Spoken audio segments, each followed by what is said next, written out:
CR7 publicly criticizes Manchester United.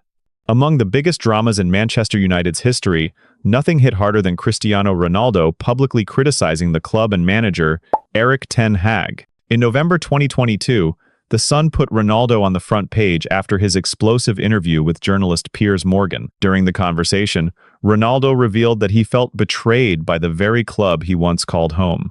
The place where he was once celebrated now felt like a battlefield. Everything seemed to be thrown at him. The media, the management, even the decisions on the pitch made him feel isolated. One major moment came during the match against Tottenham. Coach Erik ten Hag asked Ronaldo to come on in the final minutes. Ronaldo refused. He said it was a matter of respect.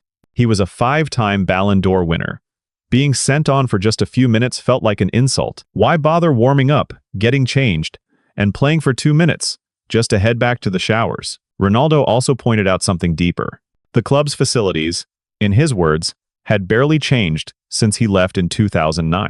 The swimming pool, the gym, the kitchen, they all looked and functioned exactly the same. Nutrition, sports science, and technology had stayed behind. Even more concerning, he said, was the attitude of the younger players. Many of them were careless, distracted, partying too much, and lacking discipline. It was not the same culture he grew up with. Still, Ronaldo made one thing clear. He loves Manchester United fans. Always has, always will. But if the club truly wants to rise again, there is no other way. It has to change. From the top down. In leadership, in mindset, and in professionalism. The Pogba doping ban. One of the biggest recent shocks in French football came from the name Paul Pogba, a World Cup champion in 2018 and a former symbol of Manchester United. He was banned from playing after being involved in a doping scandal. In August 2023, after a Serie A match between Juventus and Udinese, Pogba was randomly selected for a doping test. The results showed he tested positive for DHEA, a banned hormone known to cause an abnormal increase in testosterone levels. At first, Pogba faced a potential suspension of up to 4 years.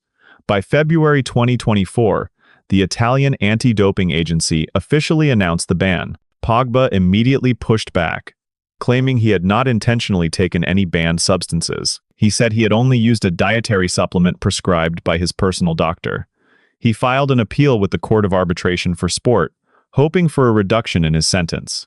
During the suspension, Pogba did not disappear from public view. He took part in a sports documentary project, playing the role of a youth team coach not just as an actor, but as someone trying to start over and rediscover his own value after years of personal turbulence. In March 2024, after careful review of the evidence, his ban was reduced to 18 months.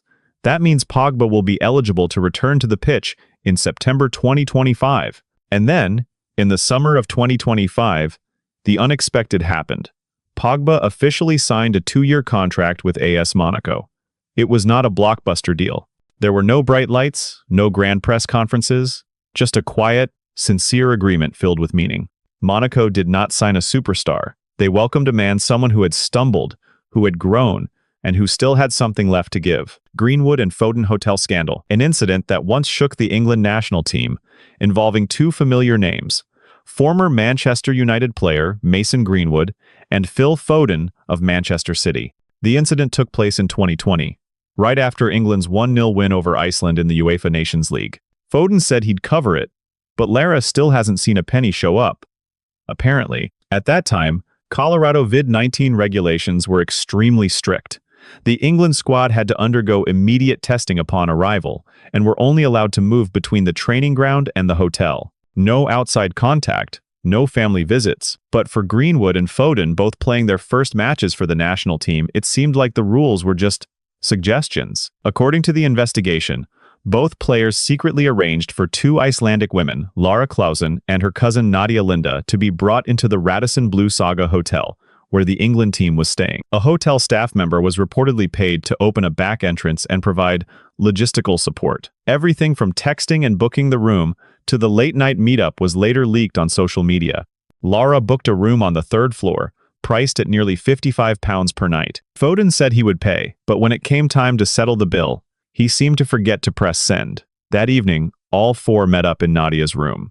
After a bit of small talk, Foden and Lara went to their own room, while Greenwood and Nadia stayed behind. What happened next, everyone could guess. But it didn't stop there. A photo of Greenwood wearing his England training shirt and sitting next to Nadia was publicly posted on Snapchat, along with cheerful laughter in the background. Foden, meanwhile, was caught on video wearing only his boxers. Lara proudly sent the clips to friends to celebrate the victory. Within hours, social media exploded. As a result, both players were immediately expelled from the national team by the FA. No internal meetings, no second chances. The Icelandic authorities also didn't go easy on them. Each was fined £1,300 for violating quarantine rules. The internet had a lot to say, but what stuck with most people wasn't the quarantine rules or the training shirt. It was that £110 hotel room. Messi quits Argentina. After a heartbreaking loss to Chile in the 2016 Copa America final, Messi lowered his head, took off the captain's armband, and announced his retirement from the Argentine national team. "I gave it my all, but maybe this just isn't the place for me," Messi said through tears. Argentina was shaken. Fans cried, players cried, and social media exploded with hashtags demanding Messi's return. Newspapers ran open letters. People took to the streets.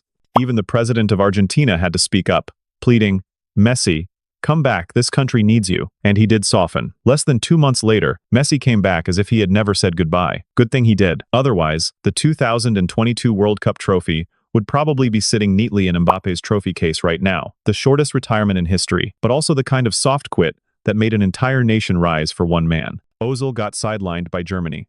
He was once the conductor of the German national team, the one who breathed life into the style of Die Mannschaft. In 2018, at just 29 years old, Ozil announced his retirement from international football, a decision that shocked the German football world. Not because of injury, not because of poor form, but because of the very country that once called him Germany's pride. It all started with a single photo. Before the 2018 World Cup, Ozil met and took a photo with the president of Turkey, the homeland of his parents. A seemingly harmless private moment became the excuse for Germany to turn on him viciously. Germany then, the defending world champions, were embarrassingly eliminated in the group stage. The media, and especially the president of the German Football Federation, placed all the blame on Ozil, claiming that the photo was the reason for the team's collapse. No one mentioned his genius assists. No one counted the goals he had scored. Everything revolved around that one photo. Too hurt, too heartbroken, Ozil was forced to speak out. "When we win, I'm German, but when we lose, I'm just an immigrant." A desperate line from his retirement letter. A stab in the back from the place he had given a decade of his life to. That was the moment a football genius's heart broke. One of the rare classic number 10 seconds of modern football abandoned by his own national team. In a Germany shirt, Ozil played 92 matches, scored 23 goals, and delivered 42 assists. He was a key figure in helping Germany win the bronze at the 2010 World Cup and lift the World Cup trophy in 2014 in Brazil. But all that glory couldn't save him from a single photo. The Figo betrayal. Next up, one of the most shocking transfers in football history. Luis Figo left Barcelona to join archrival Real Madrid in the year 2000. Everything began during the presidential race at Real Madrid. Candidate Florentino Perez made an unbelievable promise. "If I win the election, Luis Figo will become a Real Madrid player." If he lost, he promised to personally pay all membership fees for Real Madrid fans, a total of €22 million. At that time, Figo was Barcelona's biggest star. No one believed he would ever join Real. That statement was dismissed as just an election stunt. But real fans didn't mind. Either they'd get a superstar or free season tickets, win-win either way. Behind that bold claim was a secret agreement. Perez had already made a private deal with Figo's agent, Jose Veiga. On the 16th of July 2000, Perez officially won the presidency. 8 days later, Figo signed with Real Madrid for a world record transfer fee of €62 million. Barcelona was shaken. Fans were furious. Figo was branded a traitor. Every time Real faced Barcelona at Camp Nou, he was viciously booed. It reached a peak when someone threw a pig's head onto the pitch, a brutal symbol for someone who sold his soul. Why did Figo agree to such a risky clause? No one knows for sure. Maybe it was money, maybe pressure, maybe he just didn't think Perez would actually win.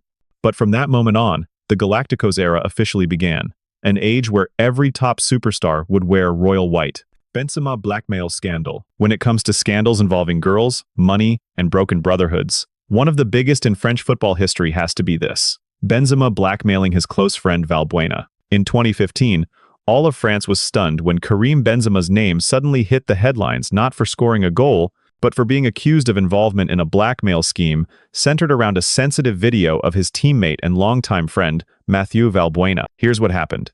A group of 3 unknown men, nobody knows exactly how, got their hands on an intimate video of Valbuena.